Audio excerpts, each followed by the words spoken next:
მოასმენინეთ თქვენს პატარებს იმედის მომტანი კეთილის ღაბრები. ბავშვობის დრო რადიო იმედზე. იყო და არა იყო რა, იყო ორი ბაყაყი, კავაცუ და კაძიკა. კავაცუ იაპონიის უძველეს დედაქალაქ კიოტოში ცხოვრობდა ერთ ჭაში. კაძიკა კი ქალაქ ოსაკაში, ზღვის სანაპიროზე. ერთხელ კავაცუ ჭაში იჯდა და გაიგონა, რომ ვიღაც კაცი სიცილით ამბობდა, ბაყაყისთვის ჭაც ზღვა არისო.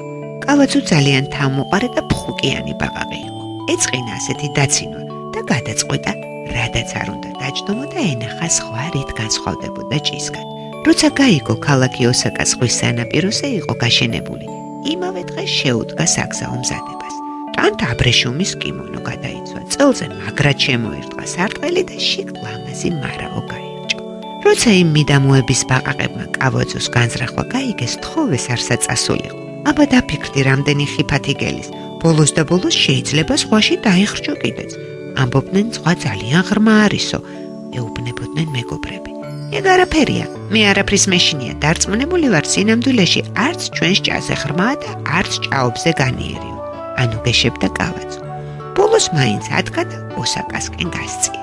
სწორედ იმ დროს ოსაკაში ერთი სახლის უკანა ეზოში გუბის გარშემო კაძიკა დახტოდა.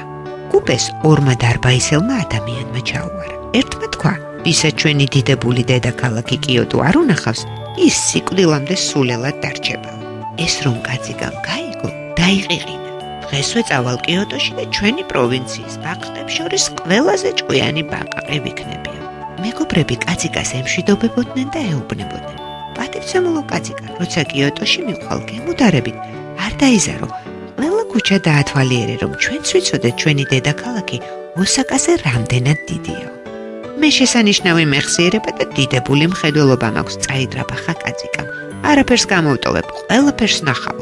გამოემშვიდობა მეგობრებს და ხტუნვით გასწია კიოტოსკენ. ასე რომ კაძიკამ და კავაცუმ ერთსა და იმავე დღეს დაიწყეს მოგზაურობა. ერთი კიოტოდან ოსაკაში მიხვდა და მეორე კი ოსაკადან კიოტოში.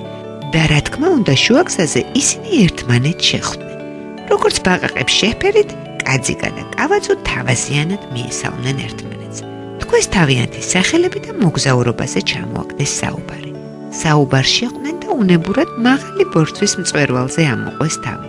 გადაწყვიტეს იქ შეესვენენ. ორივენი უკვე ხანდასმულები იყვნენ და საკმაოდ დაიღალნენ უჩვეულო მოგზაურობისგან. აი შემდეგ რა მოხდა? ამას უკვე ხვალ გავიგებთ, ჩემო პატარებო. ისინი ყოველთვის გვაბრუნებენ უდარდელ ბავშვობაში. მათ ყოველთვის მოაქვთ მხოლოდ სიმშვიდე და მყუდროება. იქ სიკეთე ყოველთვის იმარჯვებს ბოროტებაზე. მოასმენინეთ თქვენს პატარებს იმედის მომტანი კეთილის ღაბრები. ბავშვობის დრო რადიო იმედზე.